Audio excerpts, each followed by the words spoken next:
Bismillahirrahmanirrahim. Assalamu alaikum, dear students. Welcome to lecture number 6 of Material and Construction 3. This lecture has been designed for the students of 4th semester, Architecture Department, and the title of today's lecture is Waterproofing Techniques in Insulating Material. So, the learning objectives of today's lecture are that by the end of this lecture, students will be able to know and understand different types of waterproofing materials used in the construction. Plus, students will also get to know about different types of insulating materials and techniques that are used in the construction. And by doing certain assignments, students will get to know that how both the techniques are basically implemented in practical field. So moving on to our lecture, we will start from waterproofing material and then we will move on to the insulating material and its techniques. So is waterproofing material? We will discuss this in the lecture and then we will get to know about some of the waterproofing material used in the construction and why it is important, and we will also discuss some of the advantages of waterproofing materials. So what is waterproofing? We can guess by the name itself that waterproofing means something which does not allow water to penetrate. Now the question arises that penetrate into what? As we are studying architecture and our entire topic is related to the building and the construction. So, yes, we are talking about waterproofing for the construction and the structures. So, let me read out the basic definition of it. Waterproofing in building construction is the process of making a structure water resistant. Students, when I use the word water resistant, it basically means something which does not let the water penetrate inside a certain structure or a certain construction methodology when a structure is being built. So, waterproofing is basically done on the structure and it helps the water to basically not penetrate into it. It is a very essential part of a construction technique and it helps it helps the structure and the interior spaces to keep dry, and it helps reduce the humid level of the building, especially in the internal areas, and it helps minimizing the damage done to the furniture. Now the question arises that how it helps in minimizing the damage done to the furniture. So it is a very common approach that when water penetrates into the building, it not only deteriorates your walls, ceiling, floors, but it also deteriorates your finishes. And when it deteriorates your floor, and obviously then the water will also affect anything that is kept on the floor. So this is the reason waterproofing is very important. As discussed in the previous slide, that waterproofing is a process which is designed to prevent water from penetrating into the building. Extremely true. It basically helps you to water to basically not enter the building. It acts as a water resistant material. So waterproofing materials should start from very initial stage during the construction. It also helps in certain ways for the longer stages, that it it increases the value of your property when you do waterproofing of your structure. So these are some of the examples which you can see in the slide, and we will be discussing these in the later stages too. I just wanted to give you a flavor of it, that how waterproofing is done and how it is carried out. So in the left image, you can see that a labor is basically spraying something on the ceiling, and it he is making the ceiling water resistant by adding that material on by adding the layer of the material onto the ceiling, onto the floor rooftop. And plus in the right side you can see that the labour is applying some sort of bituminous layer of onto the rooftop to make it water resistant. So, in the areas where there is high rainfall and there is occasional flooding, what happens is that on the certain areas which face and encounter these kind of rainfall and flooding, the water table in the soil increases. And when the water table increases, what happens is that the hydrostatic force of that water basically force the water to seep into the foundation. And wherever there is basement, the water then exert the pressure on the basement floor and the basement walls. So for this reason, waterproofing is to be carried out so that the cracks not appear on the foundation and the basement wall and the floors. What happens is that when the water seeps into the structure, cracking start appears, and when the cracking start appears, the foundations get weak, the walls get weak, the structures get weak, and it may collapse. Even in some extreme cases, it may collapse in the later stages. So in order to avoid all these after effects, waterproofing is an essential thing to be carried out, and it also helps in not letting the fungus or not letting the any kind of mold grow in your structure.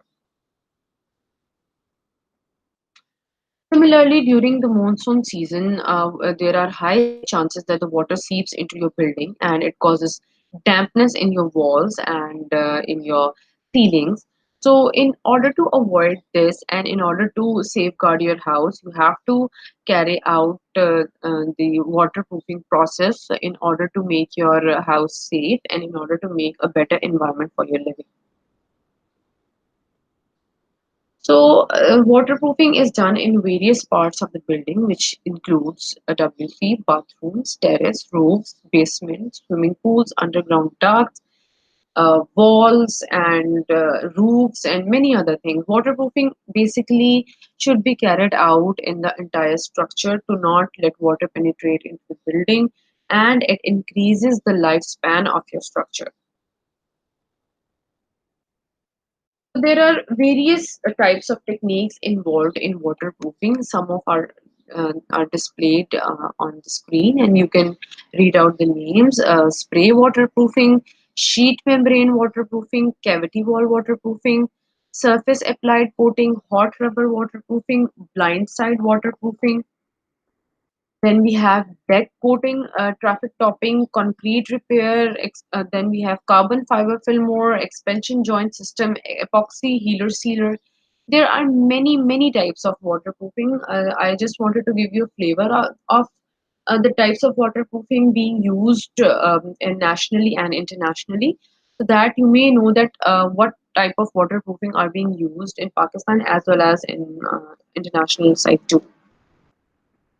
So, the waterproofing techniques that we will discuss today and the waterproofing types that we will get to know are the waterproofing membrane. So, what are waterproofing membranes? A waterproofing membrane is basically a thin watertight layer which is laid over the surface. Either it is your rooftop, either it is your ceiling, either it is your walls. Basically, a thin coat of watertight material is applied internally, or in some cases, it is applied externally to not let water penetrate into your structure. It increases the structural quality and it increases the lifespan of your structure. And then in flat roofed terrace, the membrane is laid over a filler material that is sloped to ensure that water is drained away by drainage pipes. Exactly. Wherever there are roofed terraces, the membrane is layered in a certain way so that the water, if comes, then it is drained away through the drainage pipes. Drainage pipes are designed and allocated in such place so that water does not stays over your over your rooftop, and it seeps out through and it moves out through the drainage pipe. So the type of we were discussing waterproofing membrane. So the type one type of waterproofing membrane is sheet-based membrane, which is very commonly used in some of the countries, and it comes in the form of rolls. You can see in the image that how the laborers are spreading the rolls over the rooftop, and these are unrolled and laid on the firm surface. This is one of the most common sheet-based membrane, and it is bituminous waterproofing membrane, and it helps. It is very long-lasting, and it helps of the structure to not let water penetrate the water for a very long time. So the other type of waterproofing technique used for waterproofing membrane is the liquid applied waterproofing, and you can see in the image that the labor is basically applying some sort of liquid on the walls externally, which actually it's a very water resistant layer, a very thin layer but very strong water resistant layer, which allows the rain water not let penetrate inside the building. And these are the kind of membrane that comes in the form of liquid that can be sprayed or brushed onto the surface. By spraying, the liquid forms a monolithic membrane which no laps, wells, or seams. So there are no joints, there are no overlapping of certain materials. The entire structure get covered into a monolithic membrane, which does not let any sort of liquid penetrate into your building. You can see that how this entire region is covered with a monolithic membrane. You can see this entire gray area. This is basically covered with a monolithic membrane of a waterproofing liquid material, which helps the structure in the longer span. So the other type of waterproofing treatment is polyurethane waterproofing treatment, and it is also used in construction techniques, and it is also used basically for the rooftops and for the roofs and for the floors. So polyurethane is made up of basically two components, a base and reactor. uh, as you guys are in fourth semester, so you just need to know about the basics of it. We will not go into the detail of it. We will go into the detail in the later semesters, but for now, you should only know that polyurethane is made up of two components, the base and the reactor, where polyol acts as a base and isocyanide is the reactor component. These two basically, when combined together, form polyurethane. Fine. So the combination of both these in a specific designed ratio. Please mind it that there is a certain designed ratio to create polyurethane, and the ratio must be followed uh, by the laborers who are applying it, and it creates a liquid coating for waterproofing application. Polyurethane is a rather popular choice due to its ease in installation.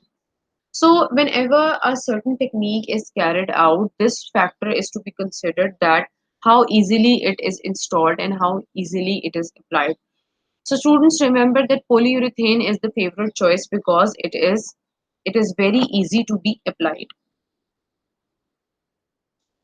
So you can see how different layers are being applied onto the structure. The number one is of our concrete slab, and number two is the mortar, and then the number three, four, five are the layers of the liquid membrane, polyurethane liquid membrane, that are applied over the roof to not let water penetrate into it. Plus, you can see a a drainage hole too, to let excessive water flow through the drainage pipes. So here we will see YouTube tutorial of different types of waterproofing methods. Let me students correct it. Okay. So we will move on to the video and we will see what type of waterproofing techniques are generally used.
I hope this was a helpful video, students. And in this tutorial, you have seen that how and how different types of waterproofing materials are available are being used and how they are applied and how they are installed and what are their advantages and disadvantages.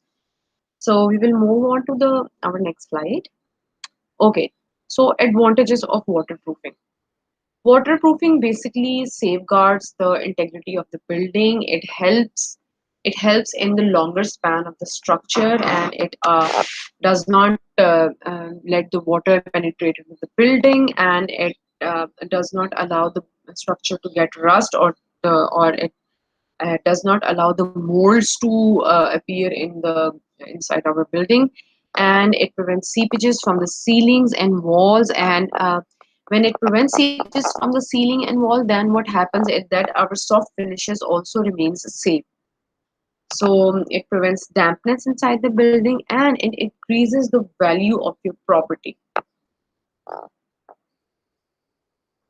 So we will move on to the next phase of our lecture, which is insulating material. And this is the second topic for today's lecture. And we all know what is insulation. Insulation is basically a term which is used to understand that when you does not allow heat or any type of certain energy not penetrate inside a certain thing, then you basically what you do is you do insulation. So we will talk about insulation in our next slide. So let's move on to the next slide. So what are insulating materials? So insulating materials are those materials that retard or stop the flow of heat, electricity, sound into your structure. So we will be discussing. I just wanted to give you a flavor of the types of insulating materials. Basically, what you have seen in the slide is that there are three types of flow that are being retarded through insulating material. That is heat flow, electricity flow, and sound flow part. In today's lecture, we will be discussing the heat and the sound flow, and what type of insulating materials should be used to avoid the transfer of heat and sound waves or energy. So the same material may not be insulated against all three types of energy waves, because entire three types of energy waves have different nature. They have different properties. So a certain material cannot be used for the three of them. If I am using some sort of material to avoid the heat waves to penetrate into the building, then that material cannot be helpful for avoiding the sound waves not to enter the building. So the insulating material depends on the type of the flow you want to stop. So for heat material, heat flow, there are to resist heat flow, there are entirely different types of material, and to resist the sound waves to come inside your structure or inside your meeting room or inside the cinema, or you want the sound not to go outside the cinema, so you use certain type of insulating material for it.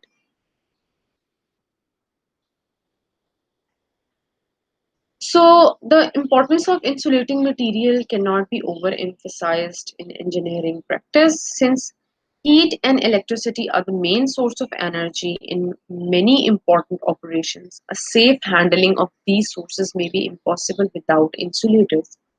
So, insulators are very, very important, as we have studied in the previous topic that waterproofing increases the value of the property. Similar is done when we use insulators in our building.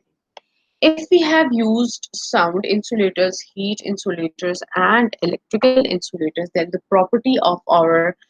value of our property increases, and the lifespan of our property increases, of our structure increases. Plus, the basic, the very basic thing is that the environment for the person who is living inside that certain building or structure or house gets comfortable. What is the use of the structure or a shelter if it's not comfortable? So, to make the environment comfortable and cozy, we use insulators for our ease and for our better living standards. So, the insulators may be studied under three general headings: thermal insulators, thermals mean heat, If you do not want heat to enter to your structure or your building, then you will use thermal insulators. And the other type of insulators are electrical insulators, and the third type of insulators are sound insulators. So first we will get to know about thermal insulators. So the main function of the thermal insulators is to act as a barrier when it comes to the term heat. It does not allow the heat to pass through your structure, and that is why it provides a cozy temperature inside your house and inside the structure, any type of building. We all know that in Pakistan it gets very hot in summers, and to reduce the effect of the heat, we use thermal insulator and apply those on our ceilings, on our rooftops, on our walls. There are many different options that can be carried out to thermally insulate your building.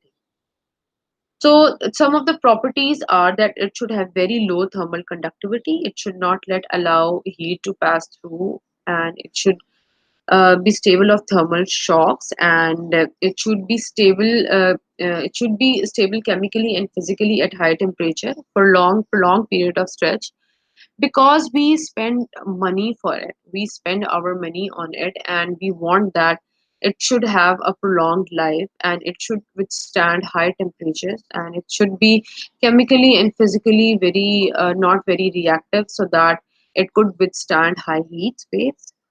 It should be resistant to moisture and vibration and have good strength too. So these were some of the basic properties of what a thermal insulator should have.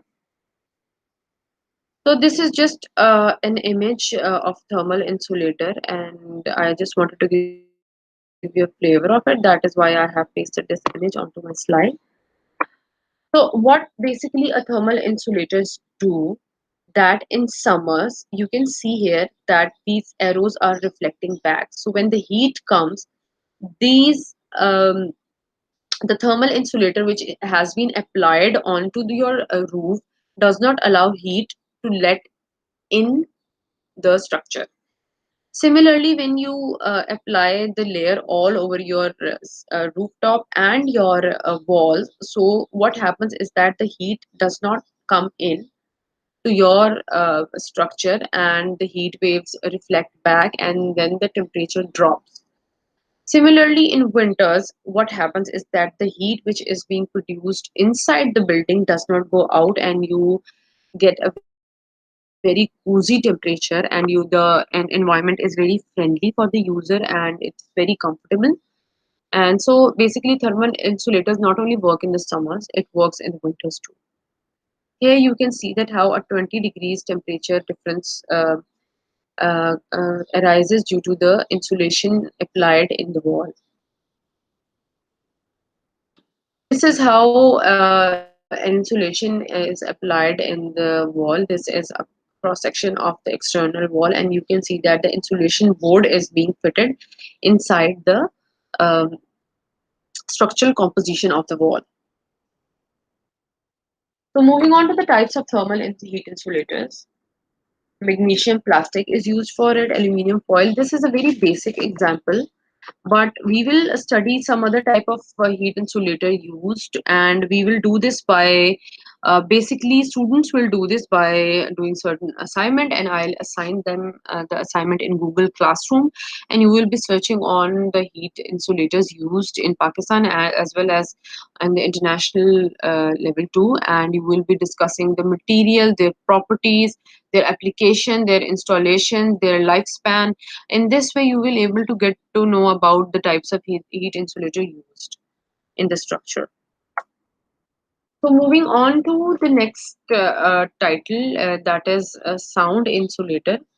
So why we use sound insulation? You know that we now live in metropolitan cities, and in metropolitan cities there is a very big problem of noise pollution, and the challenge is faced by the citizens who are living in the city. And to avoid these type of problems, we do sound insulation.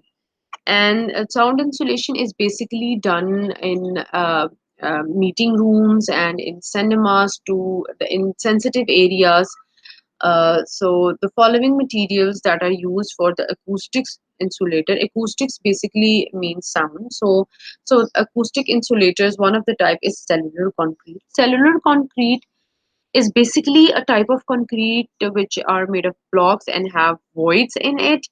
And generally, it is made by adding powdered aluminium and water to a cement used for making this type of concrete.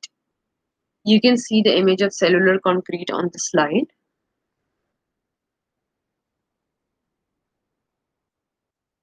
So this is how a sound insulation works, that you apply a certain type of material in the structural composition. Then what happens is that when the sound waves comes, they reflect back, and the effect of outgoing sound is very low. The frequency of sound waves get low, and the environment inside your structure does not get disturbed due to the high noise population which is outside of your building. So another type of example is acoustics boards. These are made by bonding together fibrous materials like wood and vegetable fibers to form a matrix of plasters. So you should know the basic composition of acoustic boards is that it is being made of by you. It is being made by using fibrous materials of wood and vegetable, and they are in lightweight and can be cut and joined to be utilized in the ceilings and partition wall. This is a very common type of insulating materials which is used all over Pakistan and in the international level too. This is the image of the acoustic boards you can see here in this slide, and it is very easy to use, friendly. It is very applied easily. The installation is very easy. It can be cut into a certain shapes and certain forms, and then it can be easily applied onto the ceilings and onto the walls. So students will also do an assignment of types of sound insulators used in Pakistan and in the international level. As we have done in the previous lecture, that I assigned you a presentation which you will be giving me very soon, and similarly you will prepare a presentation on sound insulator materials and a type of waterproofing materials and heat insulator materials, and I will make groups and I will assign the topics, and then you will present your presentation in groups. Basically, the purpose of giving you this type of assignment is to add to your confidence level when you present your work in front of the class, and your confidence level get boosted, and you then by the end of the day you get to know that what were the pros and cons of your presentation and how you can improve your presentation and how you can improve your vocal quality, how you can improve your English language while giving presentations. So basically this is the purpose. Now I have moved on to the PPT presentations for your basically um, uh, for your betterment, so that you may be able to give good presentations in the later semesters. So thank you for joining in for the today's lecture, and I hope that you've enjoyed today's lecture. It was very basic, it was very easy, and if you have any kind of questions and comments, then please do mention those questions in the comment sections when I will post this recorded lecture in the Google Classroom. So thank you so much, students. I'll be waiting for your questions, and we will be discussing this lecture and topics in the interactive session. Thank you so much.